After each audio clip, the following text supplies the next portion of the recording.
Hey everyone, I'm now getting ready to go on a little wildlife photography road trip. This one here, I'm planning on heading up to Vancouver Island and hopefully photograph a few different types of wildlife. I had originally planned to be over in the Rockies right now for landscape photography, but the west coast of Canada and lots of the US is just enveloped with smoke, so it would make a landscape photography trip right now kind of pointless. But with that being said, right now I think is a great time to be visiting Vancouver Island, because there should be a few salmon runs on the island, but also the mainland, which is quite close to some parts of the island. And around these salmon runs, there should be some bears that are fishing, or at least hanging out, so I'm hoping to photograph them. And I've also reached out to a few tour companies, so hopefully I'll be able to work with them and see some whales or sea lions or something else. So I'm going to be taking you guys along on this trip, and hopefully we'll see some cool things over the course of the next few days.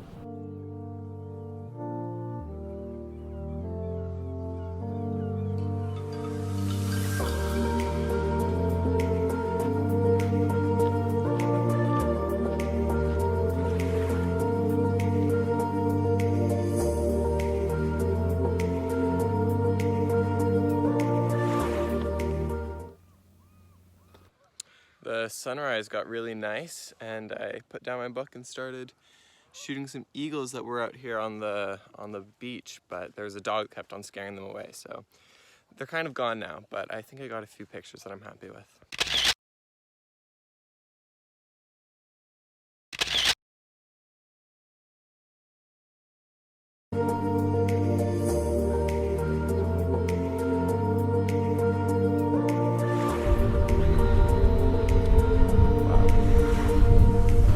Today I'm spending the day with Coastal Rainforest Safaris out in Port Hardy, and we're looking for some various wildlife today out on the water. I just spotted a black bear by the beach. This is the second one I spotted today, and it's going pretty well.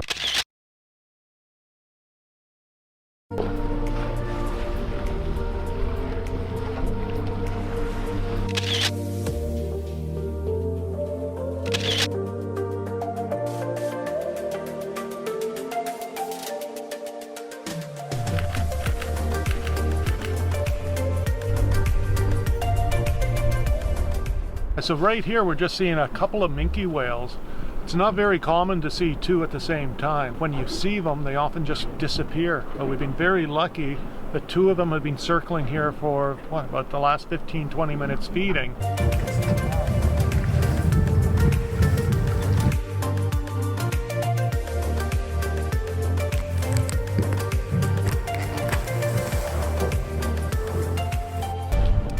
We just saw 28 killer whales, which was amazing. I mean, I keep on saying that, and it's only the first tour of the trip, so let's see what happens next.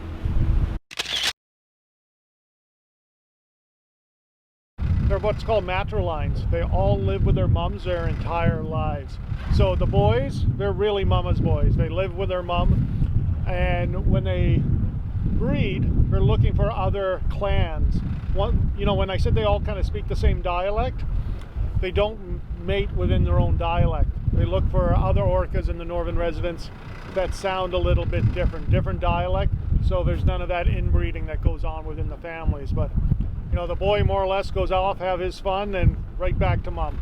It'll show you how important the mothers are to the orca society, as it were. Is they're one of the few animals where the females live beyond their reproductive years. Humans are one, elephants, orcas. It's kind of the females are that bearer of information, or that library. The elephants know where to go for the watering holes.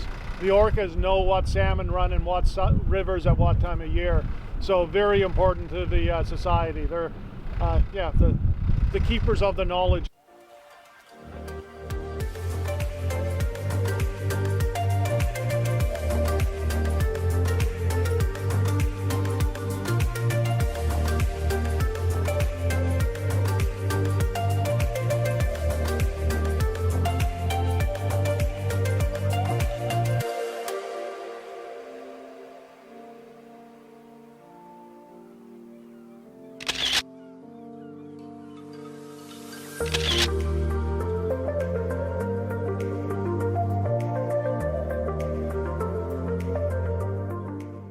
finishing up a tour now with coastal rainforest safaris, and we had so many incredible wildlife encounters during this trip.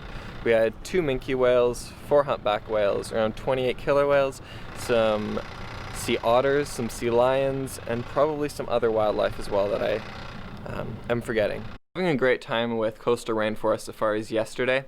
I joined up with their sister company Seawolf Adventures in Port McNeill, 30 minutes south of Port Hardy today. We went on a grizzly bear tour up the Night Inlet, which is quite far from Port McNeill. We actually traveled over 250 kilometers by boat today, which was awesome for me because we saw some incredible areas. The morning when we were driving out at 7 a.m., there was this misty fog everywhere that lasted probably around until noon, which was great for some landscape shots, which I'll show you shortly. And then later on we ended up seeing a grizzly, which was great. Just like eating grass by this estuary, but we also saw some porpoises, some seals, and we're still out looking for some more wildlife, so we'll see what we get.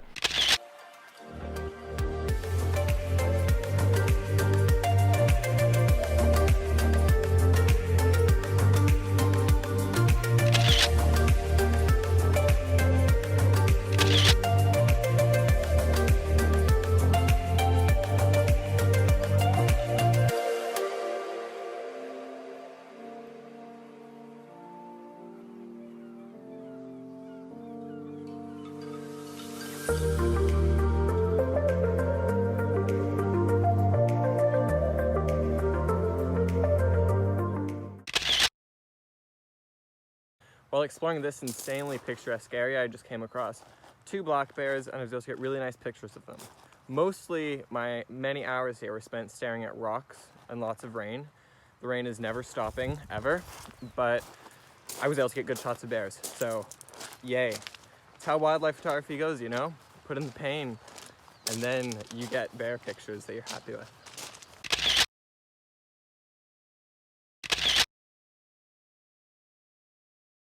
So, I've got this idea where I really want a bear to like walk across this waterfall, and I've got my tripod set up and everything, so if it comes, I'll get the shot. I feel like it'll look super, super cool.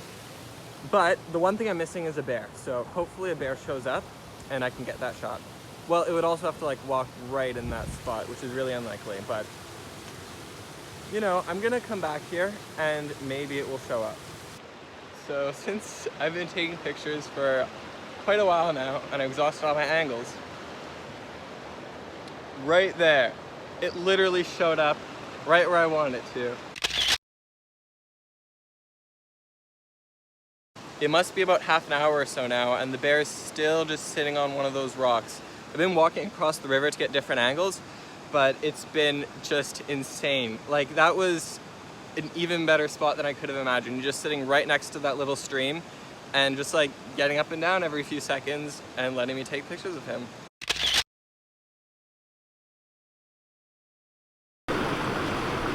Throughout the course of this trip, all of the bears I've been seeing have been eating completely different things, and that's one of the things I find so fascinating about bears.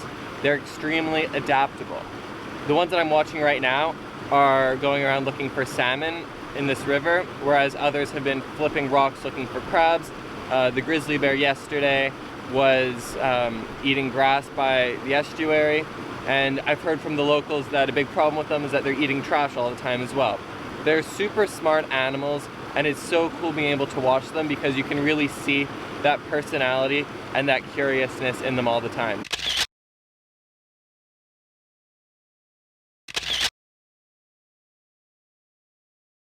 Now that I've had a few really great encounters with these black bears, I'd like to just tell you guys a little bit about bear safety. And bear safety is so important to keep the bear safe, yourself safe, as well as keeping the place that you're in wild. The first thing I'd like to mention is that with lots of these pictures where the bear looks very close to me, I've been choosing a composition first and then waiting sometimes for a few hours, and then a bear will come and be in the frame that I've created. I don't walk up to bears because I don't want to startle them, I don't want to spook them, because those are the situations where a bad experience could happen. Now, even if you aren't the reason for a bad experience happening, sometimes bears, just like people, can act unpredictably and it's important to do some things to make sure that the experience is safe for all of you. The first thing to do if a bear starts acting weird is to talk to it. Oftentimes, just talking to it, or in some situations where it's getting a bit closer, yelling at it can get it to go away. Or if the situation gets worse and the bear starts seeming a bit aggressive, you can always use bear spray, which is something that you should always bring with you if you're in an area with a high density of bears.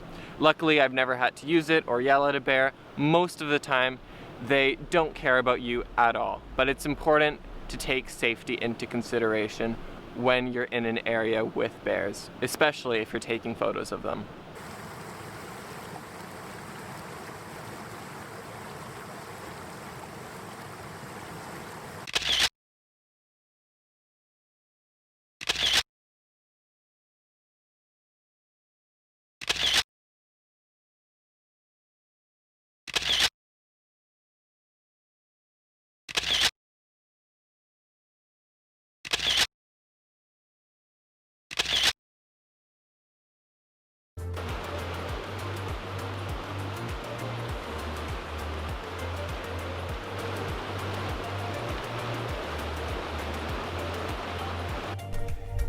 Since the sun has decided to make an appearance, I've decided to dry all my stuff and go swimming in the ocean.